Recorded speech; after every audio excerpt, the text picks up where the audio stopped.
Very bad penmanship. Sorry about that. So when I was a kid, there was a saying you'd hear every now and then, which was, ask a stupid question, get a stupid answer. You'd hear Don Rickles say it on TV. You'd hear kids say it on the playground. You'd hear Bugs Bunny say it on the cartoons. And this story is sort of devoted to that. How many of you are long-term Lancastrians who remember the Martic Forge Hotel? Any of you? That's not the way to, the way to answer that question is, yeah! The Martic Forge Hotel was this wonderful place, had just a great place in my growing up. It's down on the Pequay Creek, down sort of towards the town of Pequay on the Marticville Road. And it was they called it a hotel, but it was basically a dive bar.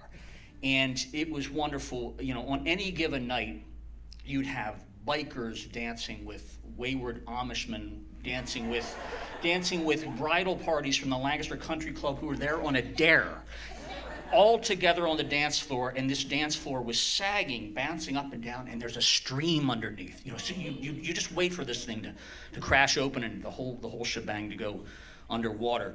I used to play in a band, and we used to play there, and the Martic Forge was one of the few places that would book us, because for what we lacked in talent, we made up for in bravery, attitude, and they had I still have my Martic Forge t-shirt, and the slogan, very telling, was, "We don't call 911."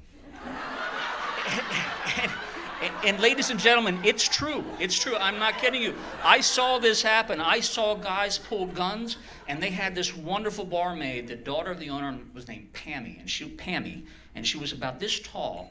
And I've seen her twice vault over a bar and take these 6'10" hillbillies, arm behind their back, saying, "Get the hell out of here!" Just push them out the door. They didn't call 911. They took care of it themselves. But I digress. This story is about a night we played there, and back in the day, you used to play from 10 p.m. to 2 a.m., and you had to know like 50 songs, and most of them were the same 3 chords. You're just mixing up some verses and words. And and at the end of the night, they would treat you. You felt like they were treating you like royalty. They'd give you a serving of fries. They'd give you a beer, and IPAs were not invented back then. It was Miller, it was Bud, and if you were a snob, it was Lowenbrow. But in any event, we finished the gig. We got our fries. We got our beer. We're driving home, and this is on Route 324, which is that road that kind of winds by the round church all the way down in the southern end. And we're driving, and the guy in my passenger seat was a guy named Nelson Lawrence, who played like a lion, but he was as timid as a mouse. Nelson would stand behind the speaker just cranking out amazing guitar work, but no one could see him, so I would pretend it was me.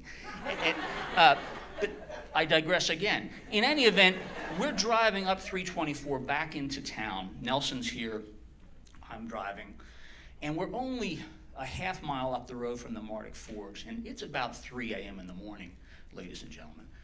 And there's a boat, I mean a boat, longer than this stage boat, in the middle of the road. And I mean, in the middle of the road, there's nothing holding it up off the road. It's just sitting there and it's tilted. And I'm driving up to it, and I'm like, whoa, I haven't seen this before.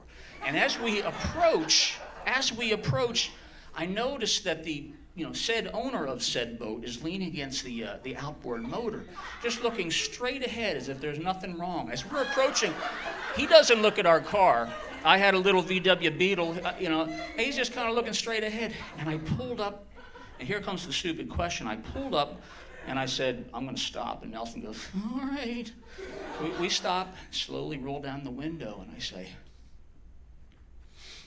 "Do you need a ride?"